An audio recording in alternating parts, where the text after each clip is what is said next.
Hey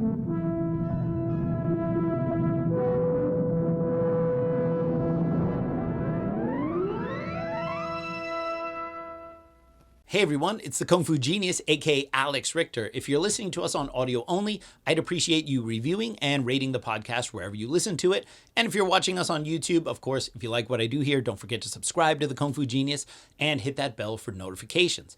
I have an announcement for Kung Fu Genius fans. Right now, for a limited time, you can get a 1-month all-access trial subscription to Wing Chun Illustrated magazine absolutely free. No strings attached after that free month either.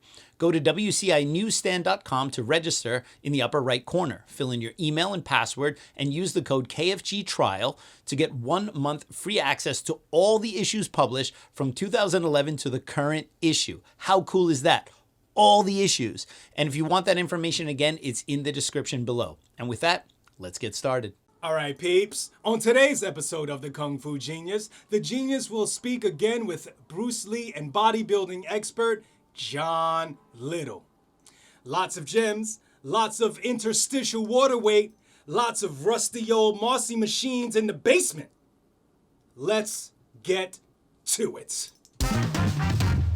He is unstoppable, unbeatable, unbelievable. He's Alex Richter, the Kung Fu Genius. And every day, I practice martial arts.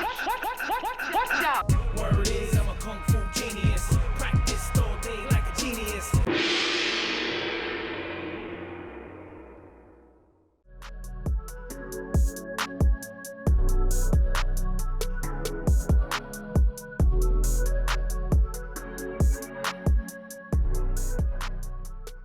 Hey John, how you doing? It's great to see you. Great to see you too, Mr. Genius. Said without any sarcasm, I hope. Yeah, so of all the guests that we've had, our audience really responded so strongly to the first interview we did where we talked about the various fights that Bruce Lee had and kind of broke those down. And I figured, people were asking when I was going to have you back. And so, I thought it was time to get you back. But this time, talk about another topic of a bit of confusion and rumors and things, which is how did Bruce Lee actually train? What was his training regimen? What kind of things did he do? Because I think of all the people I could possibly have this conversation with, you are perhaps one of the most, if not the most qualified, one, because of your background before you even came to the Lee estate, and two, you were the guy who literally wrote the book based on all of Bruce's notes and his day timers and the types of training that he was doing. And you laid out in The Art of Expressing the Human Body what Bruce Lee's training regimen was and what the evolution of his training program was. And anyone who claims to be training like Bruce Lee or doing Bruce Lee stuff, if they didn't completely make it up, they most likely got it out of your book. So I figured, why don't we talk and maybe dispel some myths and clarify some things about the way Bruce Lee trained. So super excited about that. Obviously, I think it's clear when people look through the book, and I think it's also clear when you just look at Bruce Lee's body composition that obviously his training program was a progression, and the way that he trained in the early days, let's say in the Seattle years, was different from how he started to train in Oakland and LA and definitely in Hong Kong when he was making those films. What can you say, just broad strokes, in terms of like the progression of his training over time? Did he have phases? Was it a gradual thing? What would you say, just kind of in general, how Bruce Lee's training changed over time? Well, I think from the time he arrived in San Francisco and Seattle, he trained pretty much the way most martial artists, Chinese martial artists, train, which was forms. You practice your form. When the wooden dummy arrived, he clearly used that and implemented that into his training. But training at that point in his life was strictly geared to technique, to be a better martial artist, to be a better Wing Chun man, particularly back in the Seattle era. Right. It was when he was in Seattle and got exposed to a lot of the Western influences that he saw, bigger guys, bodybuilder types, boxing, that he began to look at some of the things they did and slowly, very slowly incorporated certain of those things. I think Jesse Glover told me that he was doing like parallel bar dips and push-ups, almost calisthenics type things. Right. But at the time, he also said he could do a push-up or push-ups with a 250-pound guy on his back. Wow. Which is pretty good strength. He also could push out and hold for a handful of seconds a 75-pound barbell. So he would pick it up off the floor and then slowly press it out and hold it there like that. Wow. A 75-pound barbell. But apart from that, and as I mentioned, a little bit of isometrics, that was the extent of his training. It was all, he'd practice the forms, he'd practice techniques, he'd work the wooden dummy. Then he got to Oakland and had his encounter with Long Jack Man, and then started to think about cardio, because that's where he found his fuse had burned out the quickest, was in the endurance.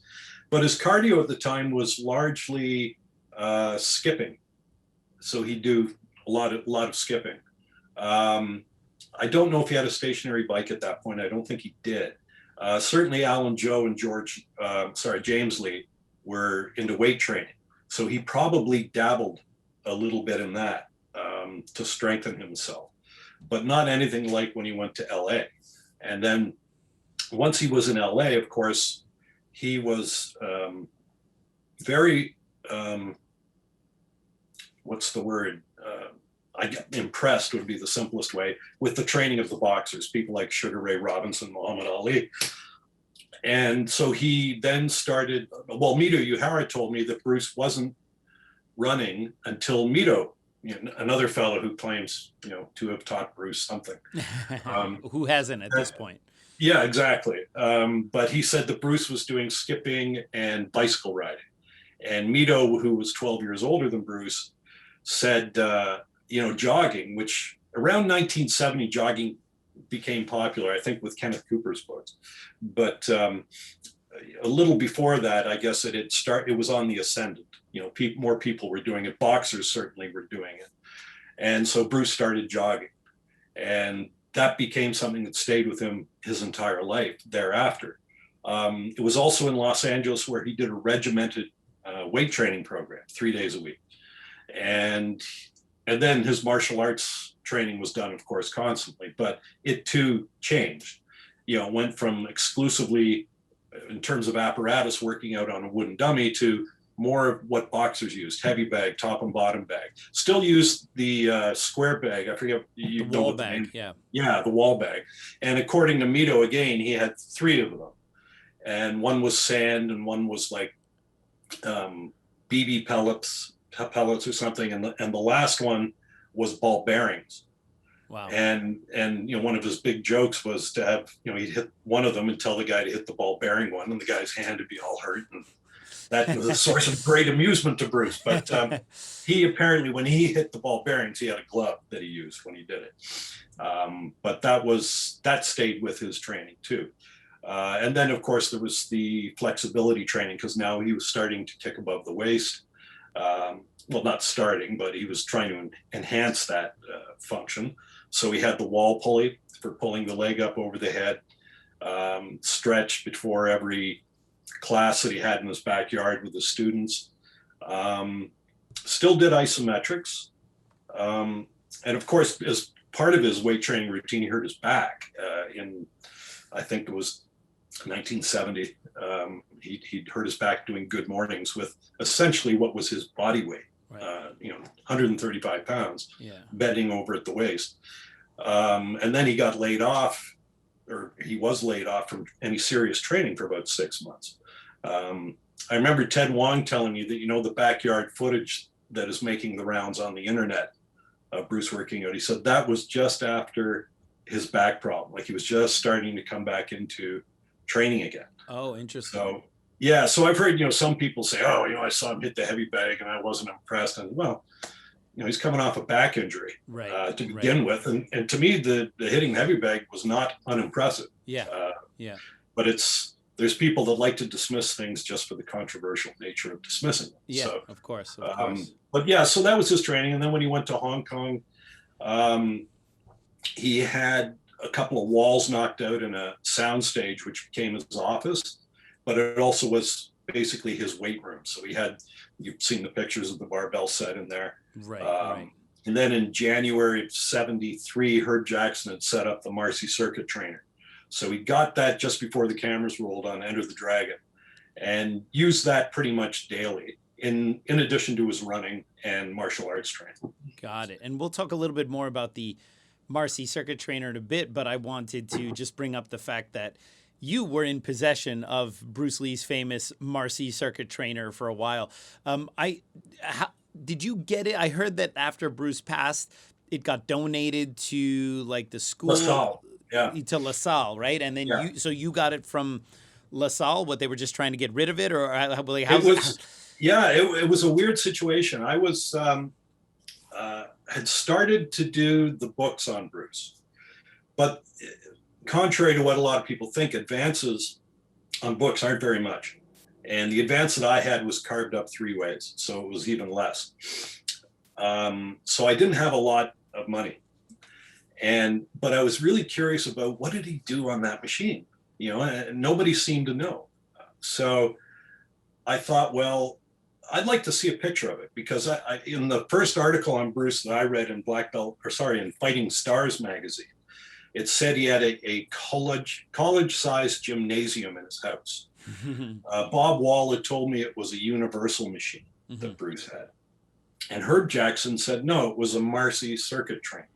And Herb knew because he was the guy that put it together. Right. He was also the guy that set up the sale, because his uncle was Walter Marcy, who owned Marcy. The founder of Marcy. Yeah. And so I thought, okay, Marcy. Anyway, I asked Linda what happened to it, and she said after Bruce died, she donated it to his former high school, one of his high schools. Right.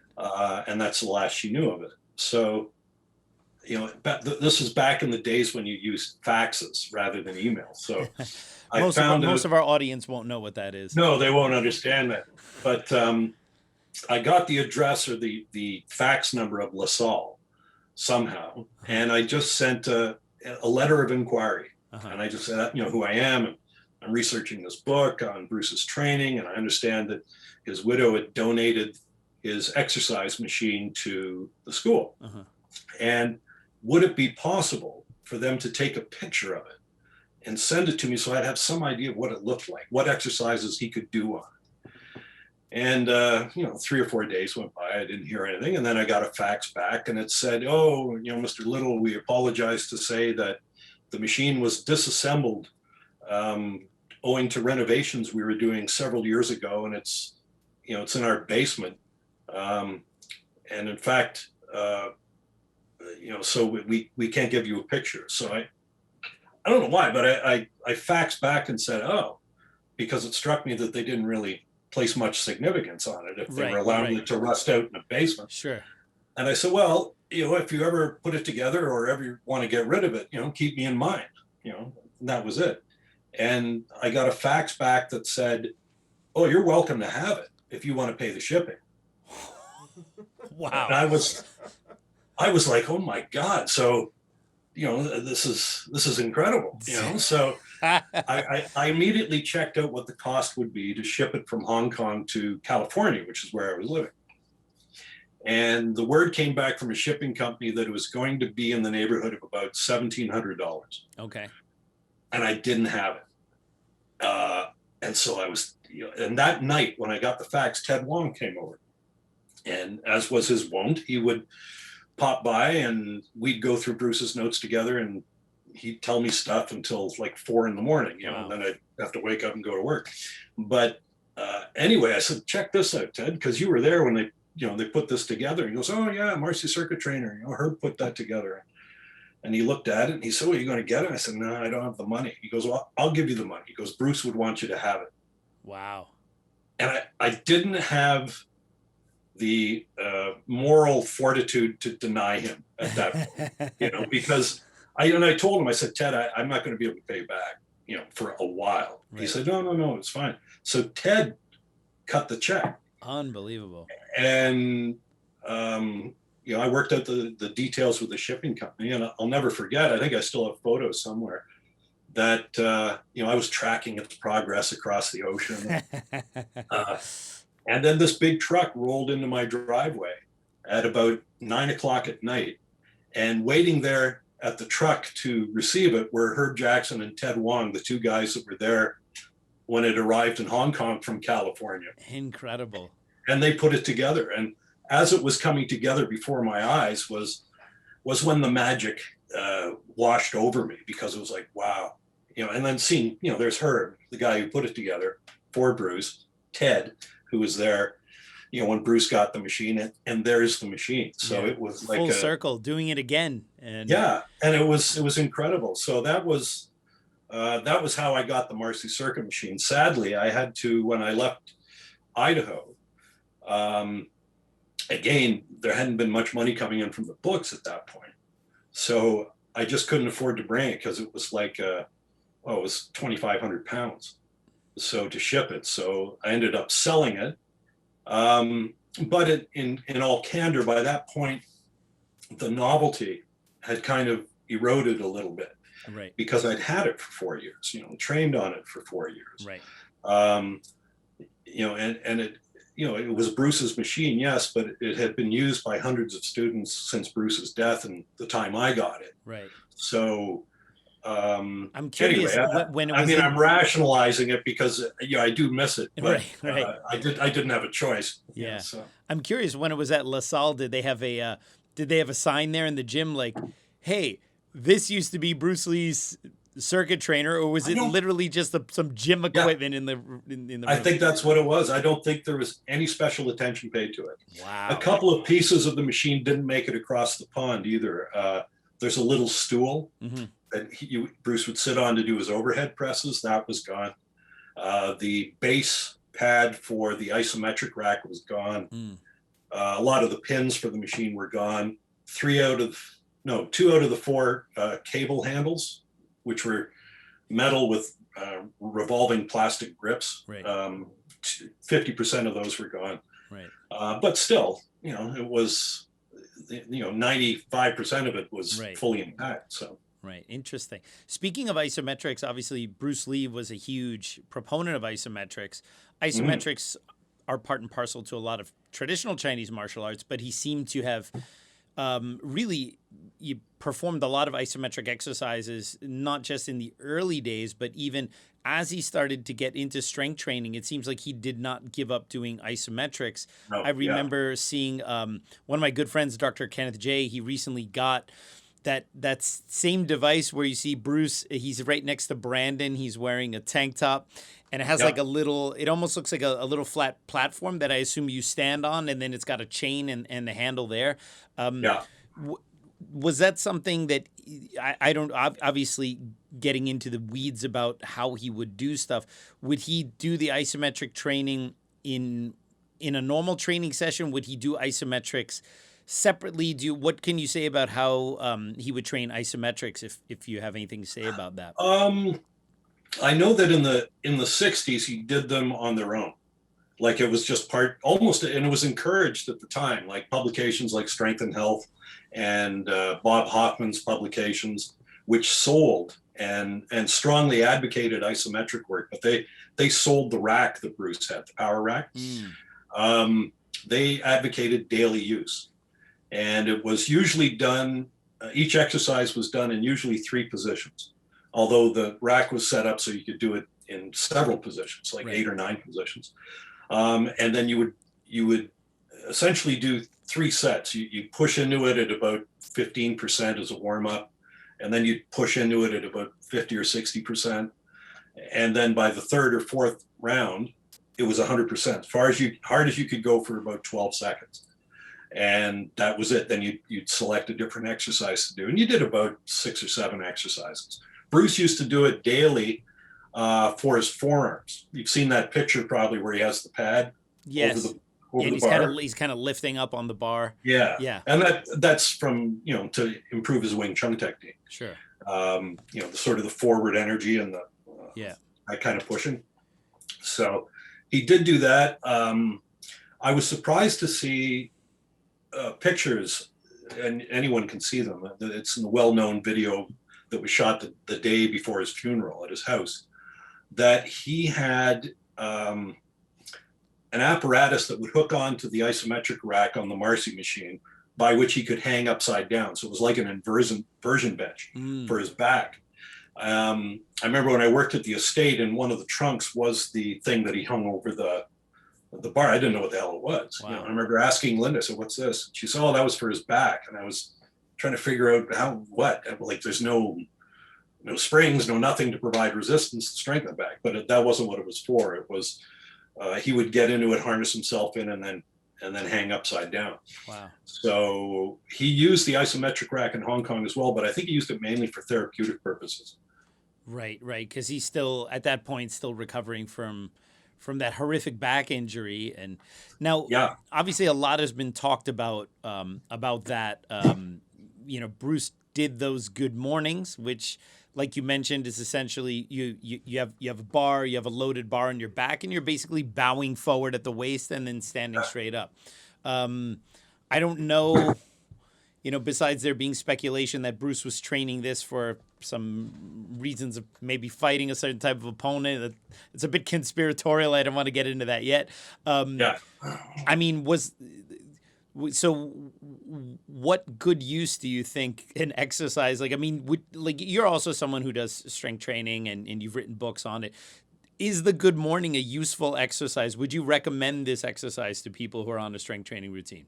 No, I wouldn't, mainly because the strength of the lumbar muscles is weakest when you're bent forward, but the weight is linear. So when you bend forward, the muscles are actually getting weaker. They're less capable of supporting that resistance, but the weight's staying the same. Right. So what you're doing is it's making it harder and harder to hold it. And then when you're down in the bottom position, that's your weakest position. Your muscles are stretched, they're not contracted. So it's not a safe exercise to do. And Bruce later said, I remember Dan Inosanto telling me, he said, I was stupid to use that weight. He said, all you need is the bar. Right. And with the bar, it'll get blood and limber up the lower back before doing something. There's something, a lightweight, it's okay. There's an awful lot of ritual in bodybuilding. And so a lot of exercises get passed down through the generations, and you do them because this guy did them. Right. And he was known to have a strong back or whatever. And it could be that a guy that has an exceptionally strong back can do a good morning exercise with no ill effect. That doesn't mean you and I can do it. Sure. At least not with body weight. I mean, for me, I'd have to have 210 pounds. Yeah. And then bend over, almost like Bruce did in Way of the Dragon when he was putting his chin on his shin. Right. That's a prescription for an injury. And there are better lower back exercises that will strengthen those muscles, but not run the risk that the load is going to exceed the structural integrity of the muscle that you're training. Right. But at the time, the only information Bruce got was from the muscle magazines, because that was the only publications that were, coming out frequently that dealt with resistance training. So if that's what Joe Weider's magazine or Bob Hoffman's magazine suggested as being, the best way to train was, well, then who are we to argue about it? Sure. Yeah, interesting. Now, obviously, he had that horrific back injury. What he ended up getting a bulging disc or a herniated disc or what? Herniated, I think the fourth sacral nerve, or damaged it. Wow, that's brutal. So, yeah, and then it got exacerbated with other stuff that he did. So. Right, and then like you said, the backyard footage. He's coming off of that injury, so he's slowly working back in. Yeah. But from what I understood, that injury happened around 1970. I mean, this would basically be something that would affect him for the rest of his remaining short 3 years on the earth at that point. Do you know anything specifically about how maybe he modified his training after the back injury, or how he slowly because it seemed almost like he took a little bit of time off, and then suddenly he's back in the gym, he's kicking, he's doing all sorts of stuff. And, he might have, I heard him complain about it in maybe letters or had heard from other people, but it didn't really seem to affect him that physically. In fact, Bruce Lee would, after this back injury, make, in my opinion, the biggest jump in terms of his physique, because when you look at his physique in the late 60s, like for those Black Belt magazine photo shoots, like he was in good shape, but I think Way the Dragon, he looked quite different. I mean, it's pretty miraculous that just like a couple short years after that back injury, he suddenly would have this body composition change. So clearly, I don't know, did he just double down and decide that he was going to just train twice as hard? I mean, it's interesting how normally people don't come back from an injury like that better than they were before. Yeah, well, I mean, if you look at him when he started training again in those backyard videos, his physique doesn't look a lot different, you know. And so it wasn't in, and yet there's a great photo in Steve Carriage's book called, hold on one sec, I'll pull it out. I think it's Mandarin Superstar. I'll pull it up here. And proper plugs to Steve for amassing all of these, but there we go. I'll hold that up. This was taken in 1968. Ah, yes. Now, you look at the thickness in the pecs, shoulders, the abdominal definition is there as well. He's just inhaling rather than exhaling during the photo. But his physique is about the same there as it is here in The Big Boss. So his physique didn't undergo a miraculous transformation. His muscle mass remained about the same. But what happened is when you go from LA with a dry climate and cooler climate in the winter months to Hong Kong, where, as you know, can be oppressively humid. Yes. You're going to lose interstitial water weight, which is the water between the skin and the muscle. And if you have some body fat, given Bruce's activity levels and the higher rate of energizing that being in a more humid climate would induce, you're going to lose weight and you're going to get more defined. And that's what happened. Bruce didn't gain an ounce of muscle. Like, his muscles are not bigger. Right. In Way of the Dragon or Fist of Fury or The Big Boss, and particularly not Enter the Dragon. Right. But they were more defined. Interesting. And that has to do simply with removing the obstacle to viewing the muscle clearly. Right. And that was water or body fat. Wow. He never carried a lot of body fat, but you know, when he did The Big Boss, well, when he was in LA, he weighed about $135 maximum. Then he went to Thailand in August, which was brutally humid. And he went down to, I think, 128. When he finished The Way of the Dragon, Ted Wong told me that they had arrived in December. So the movie was just about to be released. So actually he would have also finished Game of Death at that point, what he shot. And he was 126. By the time he was making Enter the Dragon, when the cameras rolled, he was about a pound lighter, 125. When the movie wrapped, he was about 20. So, you know, he was not gaining anything. His physique didn't change because he gained mass. Interesting. His physique changed because, you know, he just got thinner. So you could see his muscular definition in greater detail. Yeah, definitely for Enter the Dragon. I never thought of it that way because you're right. When you would see, for example, Way the Dragon, which I feel is kind of his peak physique because he's not, because I feel that in Enter the Dragon he was a little too skinny, but in Way the Dragon I think he's really at a peak there. Yeah, when you see him with the clothes, you know, when he's not without his shirt, yeah, he actually doesn't look any different than he did years earlier. I guess I think I may have had a little bit of, you know, in my mind, some kind of idea that he had kind of gotten bigger and stronger. But you're right; it's actually a lower percentage, perhaps, of body fat, or maybe just carrying a lot less water at that point. Yeah. Well, it's like, I mean, in the book today, just in preparation for speaking with you, I was reading a quote I'd taken from a sports medicine doctor named Gabe Merkin, and he was saying it was not unusual during intense athletic events, tennis, I forget some of the other examples he had, that the athlete will lose from 6 to 12 pounds, and that's just water. And if you take Bruce even doing the same program that he was doing in the US and have him do it in Hong Kong, it's like doing it in a sauna. It's like hot yoga. Right. So the sweat, the water loss would be, you know, considerable. Interesting. So again, if he was 135, the final weeks, months of his life, he was 120. That's 15 pounds. That's more than 10% of his body weight Right. that he lost. That's substantial. Absolutely. But it was, again, you look at that picture of him I showed you in 1968, his muscles are full. They're as big as they ever were.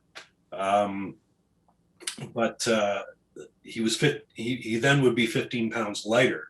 So take that same photo and remove 15 pounds of water, vision obscuring water and a little bit of body fat, and you're going to have the Bruce as he appeared in Enter the Dragon.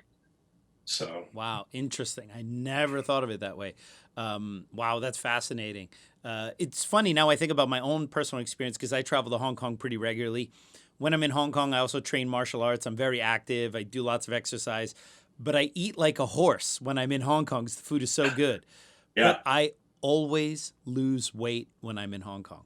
yeah. And I eat more than I eat here, but I'm super active. But yeah, you're right. Like the humidity and everything, it always blows my mind how I can eat like an absolute horse in Hong Kong and I still end up losing so much weight and also feeling you like more cut, more shredded, like I have less water weight. Well, That's it's the super water. I interesting. remember a good friend of mine was the late bodybuilder Mike Menser, and he was telling me once about a contest he competed in where in the morning, the pre-judging, he said he was as big as a house, hard as a rock, great definition.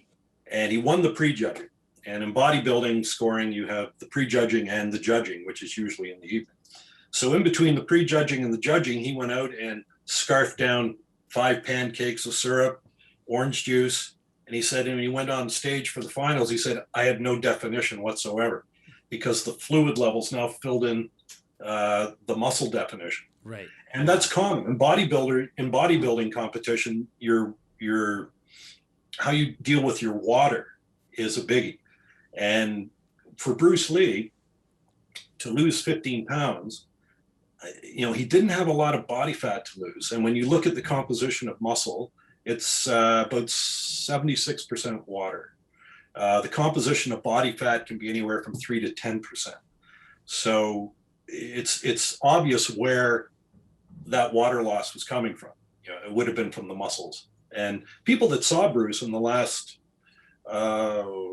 when he was last in Los Angeles, so that would have put it at the end of May 73, all remarked how skinny he looked.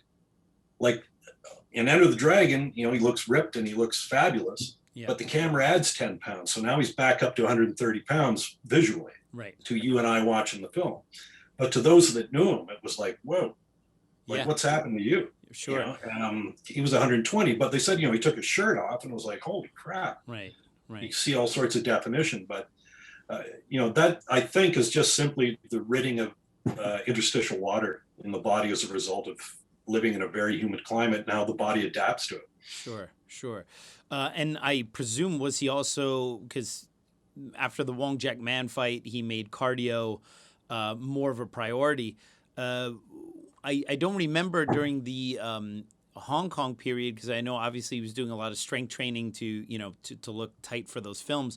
Was he still doing cardio when he was in? Oh yeah, I mean that's interesting too, because there's a story that's been circulating that Bruce Lee had stopped training in the last month or two of his life, and it's simply not true. And the one constant you see in his writings, in newspaper reports, in his letters, is that he was running every day about 2 miles. When Herb and Ted were there in December, they said they were doing 1.5 miles every night. And then he normally would run at about 4 in the afternoon in Hong Kong, which is not the coolest time of the day to run. But it's funny you mentioned the humidity in Hong Kong. When I was there shooting the documentary we did on the film locations that Bruce used, we were there in August. Oh. Yeah, and we'd come out of the hotel, which was air conditioned, and we would go to the van to load our equipment in. And I remember that we had to get 2 of our cameras repaired because of the condensation that had formed in the lens. It ruined them. And I remember going to Ik Chung School because we were filming. It was one of the Bruce's mother art, and this is where it's taught in Hong Kong. And I I just couldn't believe the sweat that was cascading out of me in there. They had fans going, Right. but they didn't make a difference. You know, Sure. to a glylo like me, I was just like someone had turned a hose on. You know, hey, how you doing? You know, Right. it was awful. But so, you know, I'm a guy who's pretty acclimatized to living in the West, Right. as Bruce would have been when he moved back. And I just found the humidity overwhelming, especially in August. Right. Interesting. Yeah. Also, I remember I saw some note Bruce had gone to the doctor in November of 72. So it's the year before he passed. And one of his complaints was not being able to keep on weight. Like he was, yeah. And I think that, yeah, definitely you see the water thing. I'm still kind of reeling from you telling me that, because in all the years I've looked and studied Bruce Lee's physique, I never thought about the simple fact that he probably was just carrying less water weight, and that having to do with that kind of more shredded look that he had at that time. It's still like, I'm still kind of reeling from it right now, to be quite honest. Well, it's true. And when you look at, like, you've seen the outtakes from the Game of Death as an example, and it's take after take after take after take. Now, from the start of The Way of the Dragon, so that would have been, I don't know if it was June or I can't remember the date, but it was 1972, and it was nonstop. Like, you know, fly to Europe, come back, do it take after take after take after take of multiple fight scenes. You know, in a studio where you're not going to have any AC going, so you're going to be, you know, cascading sweat, just as I was in Hong Kong. And then as soon as you finish that, you leap into the Game of Death, and you do the same thing again. Take after take after take after take in an environment in which there is no AC. And then you're going to be running, you know, 2 miles a day, you know, come rain or shine, in a humid climate. You know, and then you're going to do some strength training, and you're going to keep up your martial arts training in addition to all of the choreography you're doing. And then as soon as you finish shooting what you shot of Game of Death, there's a lull for maybe a month and a half, and then boom, right back into doing the same thing for Enter the Dragon. So it was constant physical activity in a very humid environment.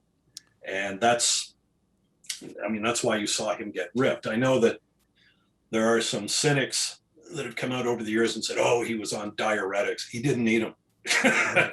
With that kind of, you know, perspiration that flows so freely in Hong Kong, Yeah. that would be the last thing in the world you need. Right. In fact, that could set up a dangerous arrhythmia because it would rob potassium from the body, and you would have heart problems. So that didn't happen, and it's the same reason I think the whole allegation that Bruce took steroids for his physique was nonsense. Right. Steroids do two things: they increase muscle mass, and Bruce's went down by 15 pounds. And number two, they cause the body to retain water, which is why, you know, 76% water, as we mentioned, in a muscle, you store more of it. Sure. Well, Bruce had lost water, and he gained zero muscle mass. Right. Yeah. So, you know, if he was using steroids, he got some really bad shit. You know, he got some bad shit. That's going to be a meme someday. Yeah, interesting. I think also, yeah, you're right, because especially if you look at bodybuilders, like the weight, the water retention is a big thing. Look at Bolo. Yeah, he's the exact opposite. He's a steroid guy. I mean, look at his definition compared to Bruce's. Yeah, definitely. And also the stuff back then, I mean, it's not like, you know, nowadays I think what bodybuilders are taking is a lot more sophisticated. They understand the how to counteract it with other things. But I think back then, you know, kind of in that pre-Arnold era, I mean, they were just taking major stuff. And yeah, I always felt that was a little odd. I think the allegation was the cortisone injections for his back or something was acting. Well, that is a steroid. Yes. It's a corticosteroid. So, you know, technically, yes, he did use steroids, but cortisone is an anti-inflammatory. Yes. So again, it prevents fluid buildup, and so that swelling can subside and the nerves aren't impinged upon. Right. So a corticosteroid and an anabolic steroid are two different things. They're on opposite ends of the spectrum. Yeah. One enhances fluid retention, the other diminishes it. So they have different properties. And again, I worked in the bodybuilding industry for decades. So I know a steroid look when I see it. Sure. And Bruce didn't have it. If you want to look for a physique that is comparable to Bruce's, look at Sugar Ray Leonard. Look at Roberto Duran in the first fight. These guys were ripped. They didn't have much body fat, but what did they do? They didn't eat much. And they were active every day doing their martial art training and running road work, which is essentially what Bruce was doing. Right. And, Sugar Ray Leonard didn't take a backseat to Bruce Lee in muscle definition. Yeah. Neither did Tommy Hearns. Neither did Marvin Hagler, to speak of the four things. Sure. Duran, particularly in his lightweight days, was ripped to the bone. Yes. And Leonard may not even be a good comparison because he was a welterweight. He was 145. He's bigger. When he stepped on the scale, whereas Bruce was 130 to 120. So maybe looking at Duran as a lightweight and fighters like Esteban de Jesus or people that he fought, and look at their physiques. Now, these guys weren't using steroids. They weren't using diuretics. They were just training constantly in the 3 months leading up to the fight. And that's what they looked like. Interesting. Yeah, I always, because obviously there had been the allegation for a very long time.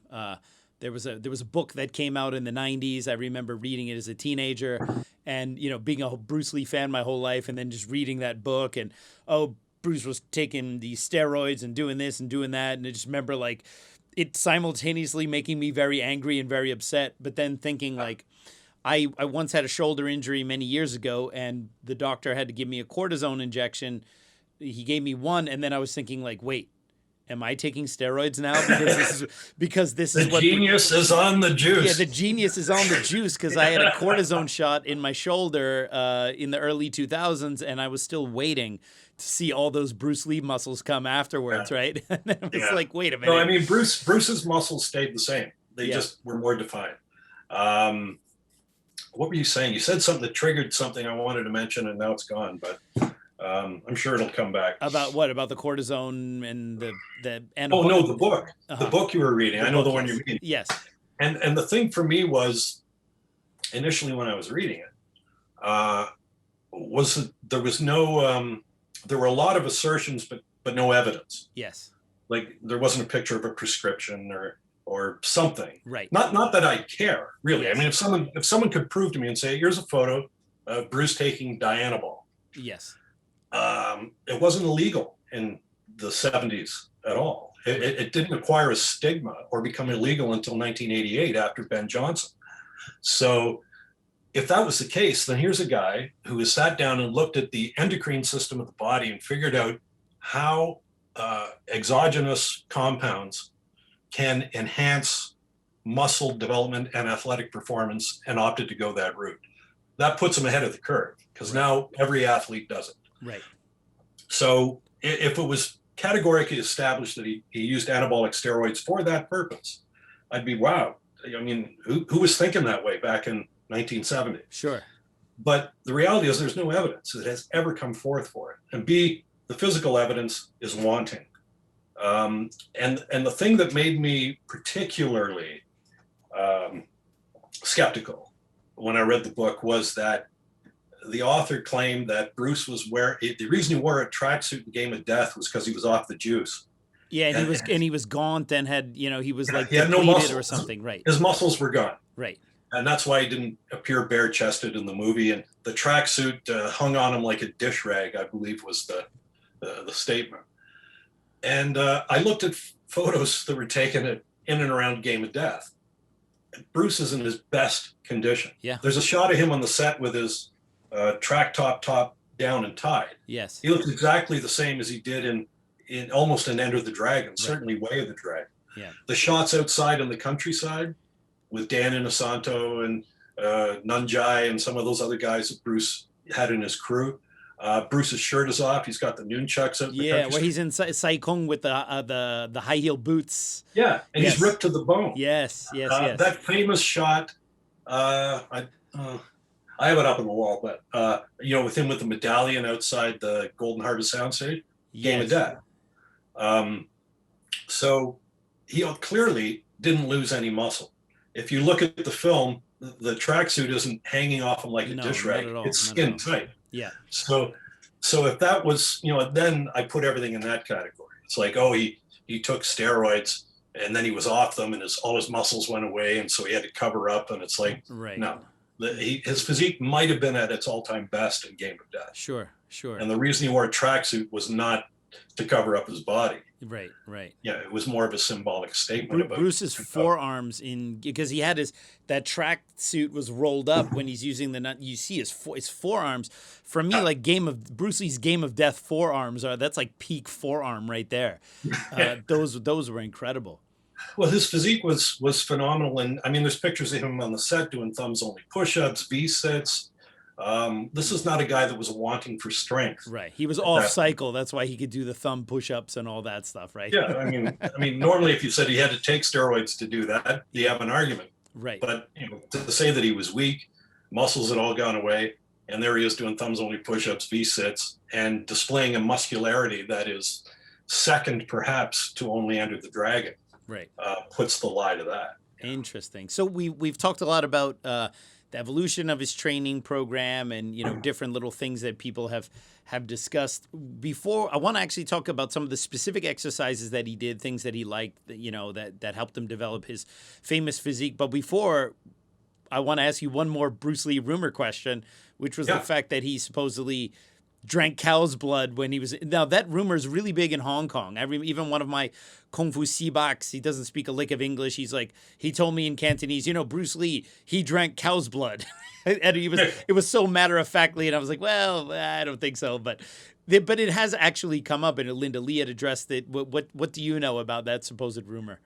Well, Jimmy Coburn was the one who was one of the first to bring it to light, that he went over to Bruce's and he was drinking this concoction in a blender. And again, I find that the first reference to it, of all people, is in this book, which was called The Life and Tragic Death of Bruce Lee. Now, this preceded the release of Bruce Lee, The Man Only I Knew, by Warner Brothers Books. I think this one was published shortly after Alex Ben Block's book came out, which I think his came out in 1974. Hers came out in 1975. But she addresses it specifically. And I'll quote from her book. She said, he had been hooked on special food kicks long before he found himself becoming dehydrated in Hong Kong. As Jim Coburn says, the thing that really scared me was when he was drinking beef blood. He'd put hamburger in the concoction, Jim adds. That's really bad for your blood. However, this is Linda speaking now, Bruce discontinued this practice before long as he was concerned about the sterility of beef blood. But so, yeah, he probably did do it, but Bruce was very much a product of his times. And I'm sure this was in LA. I don't think this was in Hong Kong. And so he would try different diets that were advocated in the muscle magazines. So if it was high protein or was Rio Blair protein, that's what he went with. If it was Bob Hoffman's protein, he went with Bob Hoffman's protein. He was a person who bought into almost every vitamin and diet recommendation that was going. I think in the book that you held up, I list the ones that he took, which are tremendous. I mean, it's quite a volume. If you look at that same movie footage that was shot the day before the funeral, they pan up from the floor to the ceiling in his home office, and you see about 7 or 8 bottles of vitamin pills. Wow. So he was a faddist in some respects, but only because no one else was doing any studies on this stuff. Sure. It was just people would do it and say, hey, muscles are made of protein, so you got to eat more proteins. Okay, more protein it is. And, never mind that muscle's 76% water. Protein's like 22%. But it doesn't mean you'll hasten your strength and muscle development by drinking, gallons of water every day. Right. Your body has specific needs for all nutrients, and what isn't used is excreted, or if they have calories in it, they get stored as fat. But Bruce was interested. Anything new, he was interested in because it might help him. So if it was a vitamin, if it was royal jelly in Hong Kong, he was taking it. And Kareem told me that Bruce had ampules of royal jelly that he took on the set of Game of Death. So nutritionally, he was anchored by Linda's common sense to a well-balanced diet, which he got at home. Right. And he never ate much. He ate 3 to 5 meals a day because, he was always training. So, you know what you're like after you work out, you're not starving. Yeah.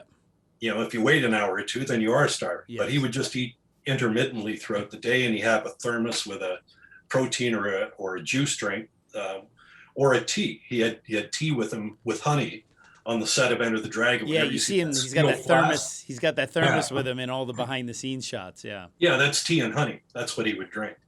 So, but yeah, he was very much influenced by the fads of the day, and to further tie in what we were talking about earlier, none of the muscle magazines spoke of steroids in those days, because for every steroid somebody took, that represented a lost sale in protein product.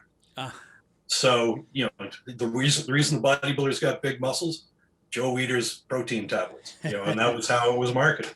Right. Of which Bruce's favorite flavor was chocolate, by the way. Oh, interesting. File that one away. Right. All right, so let's talk about some of the specific exercises that he liked to do. Obviously, apart from the fantastic things, the finger push-ups and all those things that are pretty difficult to do, but like in terms of his weight training regimen, let's talk a little bit about his world famous lats. A lot of people think that if they just follow Bruce's training regimen, that they will have the same lats, not taking into account things like genetics and stuff like that. Right. But even genetics notwithstanding, what kind of exercises did Bruce do that would perhaps expand his already awesome genetics in the lats, in the wingspan department? Well, in the States, he did chins. I remember George Lee telling me he did 50 one-arm chins. Wow. And also knocked off, a similar number of behind-the-neck chins. So chinning was a big one for Bruce. Linda recalled to me that, as did Bob Wall, that Bruce did a lot of dumbbell rowing. Okay. So we mentioned before you started the podcast that there were some notations in Bruce's script for Enter the Dragon about kettlebells. Yes, kettlebells, yes. Yeah, the kettlebells that refers to were not the welded fused one-piece ones that we think of today. They were an extra item that were included in a barbell dumbbell set that you bought. So you had the revolving sleeve for doing curls, for normal dumbbell work. But then you could take that out, put this handle, slide that over the bar, and then put your weights on, and then your collars, and then you could do like lateral raises, and the weights would hang down here, so it was less painful to the forearms, and it also represented a good handle for seated rows. So he would do that exercise as well. He did barbell rows. When he got the Marcy machine, he did pull downs behind the neck. I remember Bolo telling me that. So those were the primary ones. And then again, you look at boxers' lats, and they're not, again, back to the Leonard Duran era, they weren't doing weight training back then. That's heavy bag work and genetics. Sure. And speed bag work and things like that, where you are going to engage the muscles of the upper back, including the lats. Mm-hmm. So those were the exercises that he used predominantly. But if you look at photos of Bruce when he was about 15, there's a shot of him doing a lat spread, which is staggering. I mean, it's every bit the equal of the Way of the Dragon. Sure. Your dog is a big fan of lats, by the way, I can tell. A lat genius. A lat genius. There we go. We have that. But yeah, you're right. Yeah, even when he was younger, he did have that kind of V taper. Oh, that kind natural of. V taper. It was staggering. I mean, even when he was in Seattle, Taki Kimura used to tell me that, Bruce would do this thing where he'd have his shirt off and blow into his thumb, and with each breath he'd flare his lats out. He said he looked like the hood of a cobra. You know, Wow. So he always had the lats. That was genetic. Yes. And then the training, of course, built them up to whatever, you know, genetic limits he had there. Sure. And then the dehydration essentially revealed, you know, the separation within the muscle from the other adjacent muscle groups. Yeah. But there are a couple yeah, of fantastic shots of Enter the Dragon where he's in the middle of doing fight choreography where you just see like all the separation and all the lat muscles like on top of lat muscles is really, really amazing. And even his lower back. Yeah. There's a picture in The Art of Expressing the Human Body that I selected of him from behind. And the lower back, bodybuilders call it the Christmas tree. Yes, the Christmas tree. Yes. Yeah, he had that in bold relief. You know, so. Incredible. But I mean, all of us, every one of us, if we went down to 2% body fat overnight, we'd look like skin cats too. Yes. You know, I mean, in fact, that was my father's definition of Bruce Lee when I dragged him out to see a Bruce Lee movie in 1974. You know, he looks like a skinned cat. And yeah, he did in some respects. Right. Very, very muscular. I think one of the things that's also very interesting about your book is, you know, people have this assumption, you know, obviously because Bruce Lee is a very legendary, iconic person, they think, okay, that his weight training regimen, like he must have been doing all sorts of crazy stuff. But when you look at it, he actually had a pretty standard weight training regimen in many respects. I mean, you see lots of standard lifts. Yep. You know, it's not like he was doing everything in weird planes of motion. He was also doing like a lot of, like you said, like rows and presses and things like that. Was there anything you found in looking through his strength training regimen? Did he do anything that kind of surprised you, or was most of it pretty standard stuff? Or was there anything in there where you were like, whoa, that's kind of off the beaten path for someone at that time or for a martial artist or something? I didn't find anything in his handwriting that surprised me.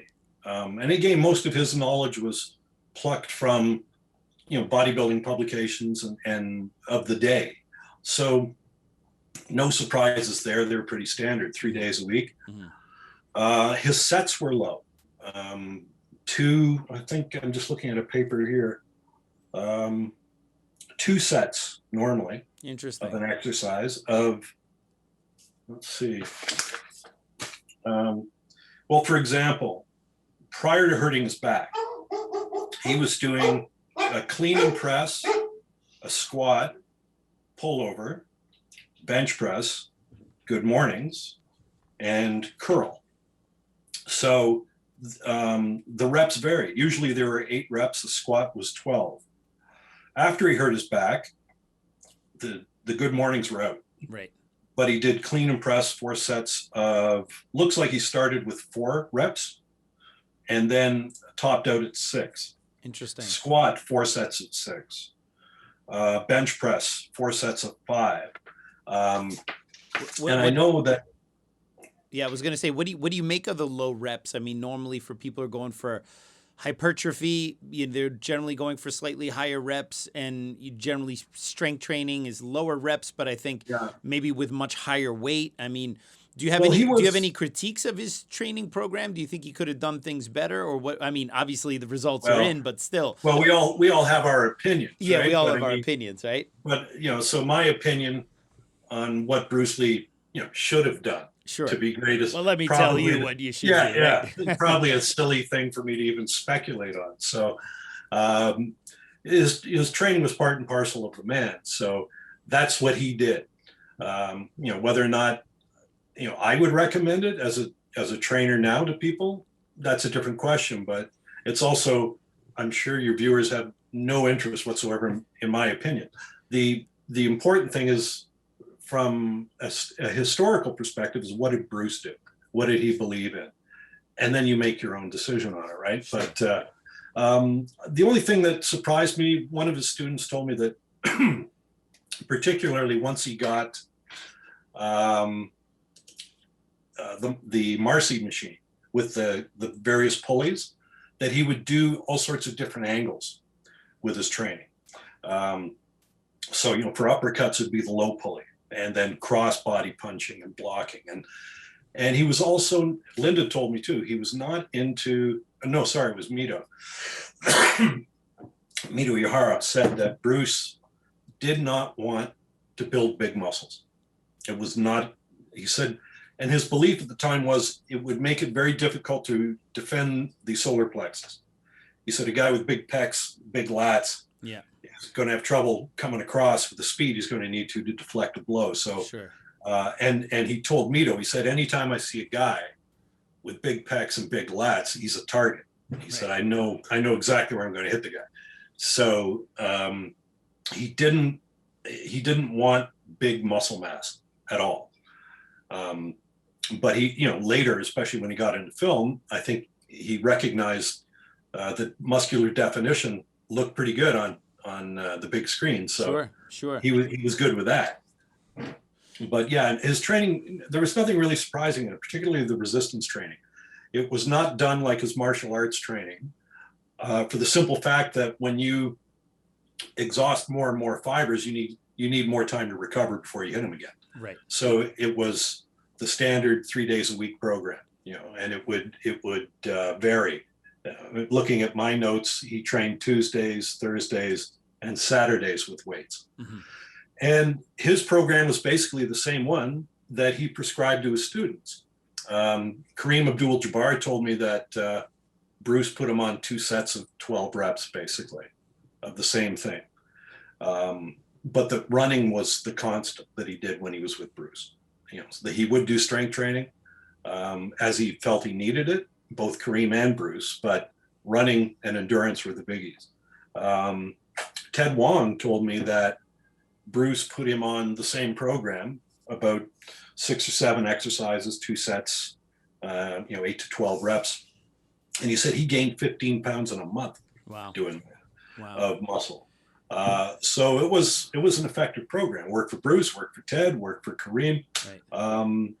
And you know, obviously it fell within sufficient recovery parameters for these guys to benefit from. Sure, and still train martial arts. And these workouts, these strength training workouts were these were full body splits, right? He wasn't doing like arm and chest, or he wasn't doing like a leg day. It was it was a full body split. In fact, it's interesting. One of the notes in the book that I looked at today, I can't tell you offhand what page it's on in The Art of Expressing Human Body. He says, don't split, which would mean break up the body. And I think the reason for that might have been that in and around the 70s, Arthur Jones, who created Nautilus, was writing a lot of articles in Iron Man, which was one of the publications that Bruce subscribed to. Mm-hmm. Most of the old time bodybuilding workouts were full body. Steve Reeves was full body. John Grimmick was full body. And Arthur Jones had written about full body routines. And the benefit is that that you can't really isolate any area of the body from another.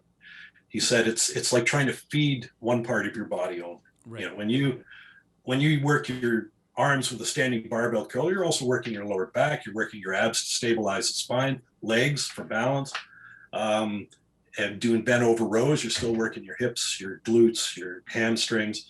So, you know, the body is a unit. It should be trained as a unit and then allowed to rest and recover as a unit. So that was the belief at the time, and probably what informed Bruce's approach to training. Interesting. With weights, anyway.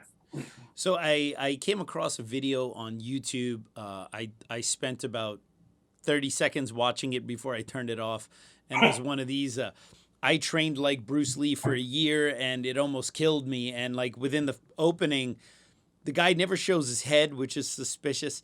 But he talks about that, you know, Bruce Lee trained 8 hours a day. And then so this guy who made the video is also claiming that for an entire year he trained 8 hours a day, which is like, I'm like, yeah. First of all, do you not need to work or go to school or do anything else? Or do you have any friends in your life? And two, I think that's one of those kind of mythical things about, well, you know, Bruce Lee being in such a phenomenal shape and being such a high level athlete and martial artist that, you know, he was somehow training, you know, every hour of every day. And I know there's stories that, you know, when Bruce wasn't training, you know, he's hitting his hand on this thing and he's moving around and he's very energetic. Like, we're not talking about him just being someone with abundant energy who's always moving around and twitching and doing that. We mean like, okay, he's going to the gym to actually train, lift weights, hit things, do things.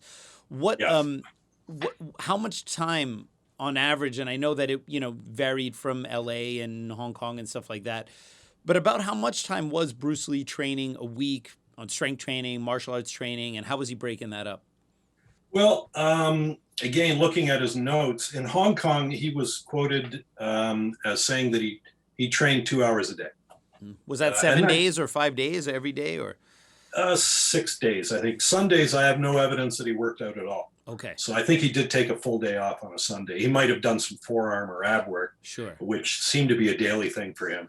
But in looking at his notes, running Monday, Wednesday, Friday, cycling, stationary bike, Tuesday, Thursday, Saturday, kicking, Tuesday, Thursday, Saturday, punching, Monday, Wednesday, Friday,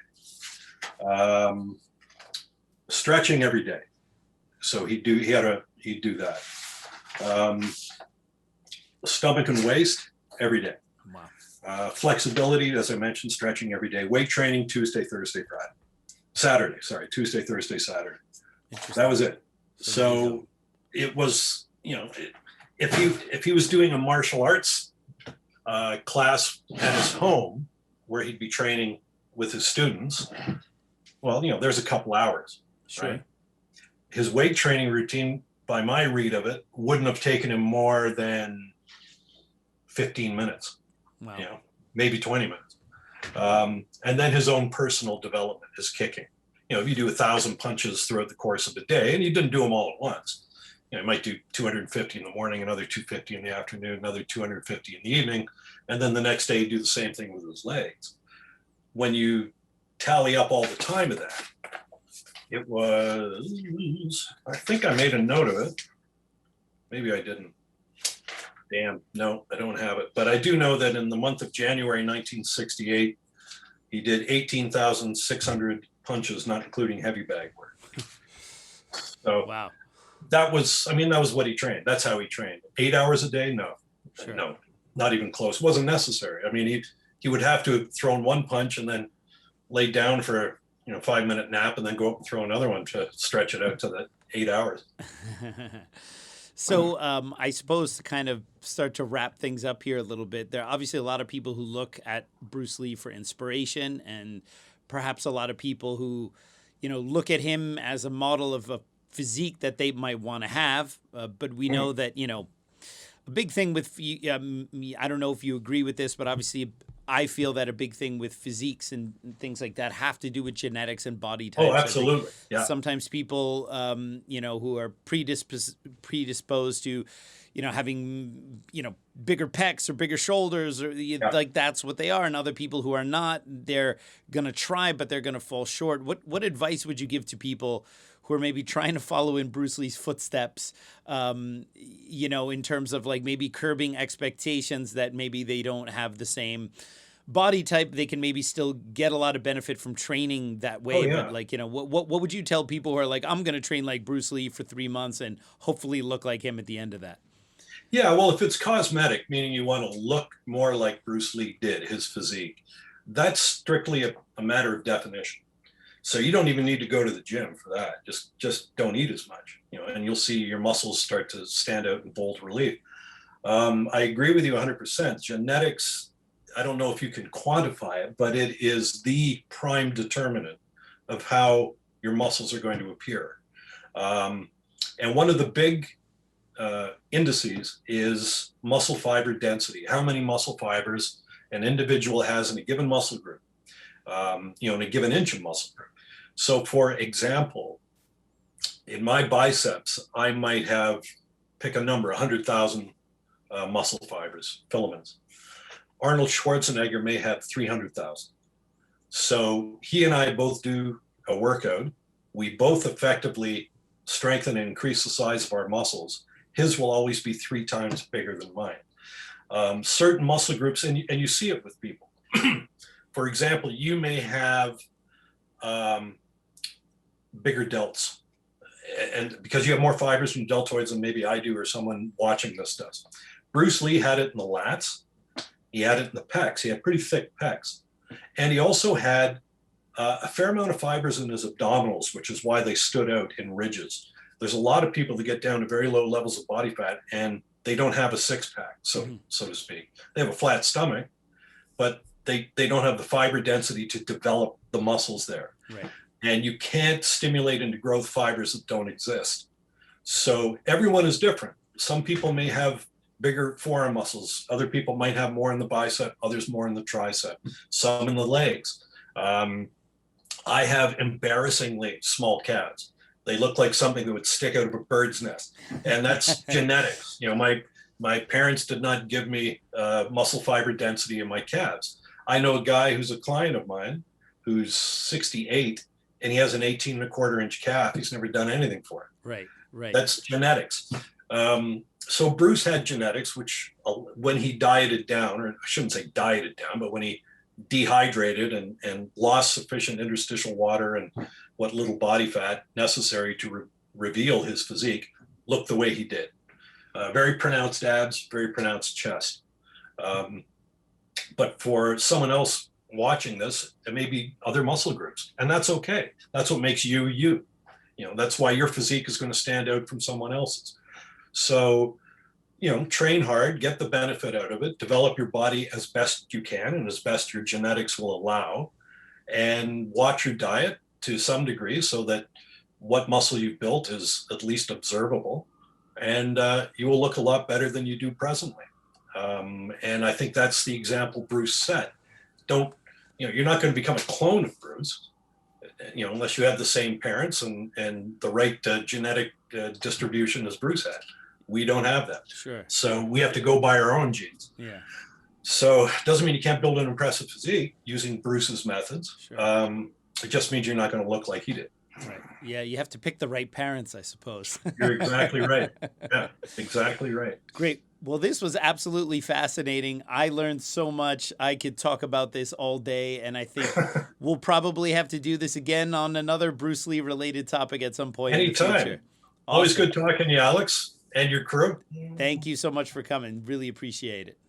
Word is I'm a kung fu genius. Technique speaks for me, not lineage. Forget Jet Li, cause I'm the one. Many call me seafood, but to you I'm sea kung. And I produce masters. You surpassed us. Your kung fu stiffer than corpse and caskets. City Wing Chun is the house I built. Violate the gate and your blood gets spilt. Alex Richter, always the...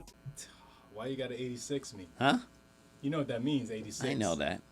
I could have 187 you asked to. All right, peeps, on today's episode. Wow, that's a good start. This is the most listless attempt I had ever seen. Speak again with Bruce Lee. Yeah. All right, peeps, on today's. Wow. Hey, we got to get through this because I got Kung Fu Genius stuff to do today. So you're getting punished today for your sins. You understand what that means? You understand what that means? Which bear is the most condescending? A panda. Yeah, so let's get it done today, please. All right, peeps. On today's episode of the Kung Fu Genius, the genius will be talking with the man, Bruce Lee expert and bodybuilding expert, John Little. Unbelievable. What the hell hey, just happened hey, there? Dre, how do you get a country girl's attention? A tractor. That's actually funny. That's funny. How dare you? How? Wasn't meant to be funny. It's a dad joke. All right, peeps. On today's episode of the Kung Fu Genius, the genius will be speaking again, Hey. gang. You know what? Why are elevator jokes so classic? They work on many levels. All right, peeps. Dre, this is getting ridiculous. By the way, what do you call a pudgy psychic? A four-chin teller. All right, peeps. On today's episode of the Kung Fu Genius, the genius will talk again with bodybuilding and Bruce Lee expert. Whack Arnold's. And what did the police officer say to his belly button? Oh no, I already know this. You're under a vest. God's sake. All right, peeps. On today's episode of the Kung Fu Genius, the genius will speak again to Bruce Lee and bodybuilding expert John Little. Lots of gems, lots of interstellar in space coasters. Interstellar? Interstitial water. Unbelievable. Interstitial water. Hey, that was really messed up. What do you call it when a group of apes start a company? Monkey business. I was going to say it! All right, peeps. On today's episode of the Kung Fu Genius, the genius will speak again to Bruce Lee and bodybuilding expert John Little. Lots of gems, lots of interstitial water weight, lots of being broken a Marcy machine in the basement, do God. So close. Yo, my wife asked me to stop singing the song Wonderwall. I said maybe. You really put me through that. You were so close and you put me through that. All right, peeps. On today's episode of the Kung Fu Genius, the genius will speak again to Bruce Lee expert, and bodybuilding expert, Bruce Lee expert, bodybuilding expert, Bruce Lee expert. Hey. Body. Do you want to know why nurses like red crayons? Because sometimes they have to draw blood. Yeah, it's his fault. What do you call a naughty lamb dressed up like a skeleton for Halloween? Bad to the bone. We got to do this. Yeah, get it done. All right, peeps. On today's episode of the Kung Fu Genius, the genius will speak again to Bruce Lee expert and his friends. Bodybuilding. Hey. What would the Terminator be called after his retirement? The Exterminator. Fucking guy here. All right, peeps. On today's episode of the Kung Fu Genius, the genius will be talking with Bruce Lee and bodybuilding expert John Little. The Bruce speaking again. The genius is going to speak again. I had a dream that I weighed less than 1,000th of a gram. I was like, OMG. All right, peeps. On today's episode of the Kung Fu Genius, the genius will speak again with Bruce Lee and bodybuilding expert John Little. Lots of gems, lots of interstitial water weight, and wait for it. Wait for it. That's messed up. Yeah. You know, time flies like an arrow. Fruit flies like a banana. Did you know that 6:30 is my favorite time of day? Hands down.